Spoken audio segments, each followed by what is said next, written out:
How can rooming houses actually help your serviceability? I want to tell you a little bit of a story about how I got started in rooming houses. Now, I had a business that was built on the rent to rent model, and this translates really well over to doing a fee for service for investors, which is what we're focusing on a lot now. We're still doing some rent to rent, but the whole point of rent to rent was that the owner wanted their $800 and then we'd collect the difference, or their $700 and we'd collect the difference. So we'd go through and we'd rent those room by room. Let's say $300 a room, which meant that they get their $700 and then we'd get the $2,000.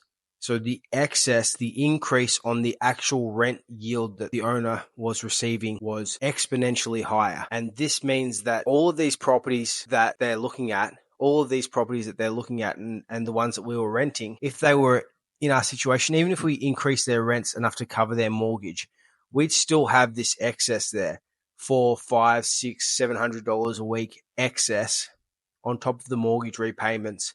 So what you're doing is getting your hands on an asset that creates you an income instead of depleting it or even just cutting even. So in this, you can increase your serviceability by holding on to one of these assets, right? You're getting the capital gains every year, but you're also collecting the income every year, the extra $30,000 or $40,000, whatever it might be, on top of your mortgage repayments. That way, you can hold the property, you can pay the mortgage, and you can create an income, which the banks will smile upon, right?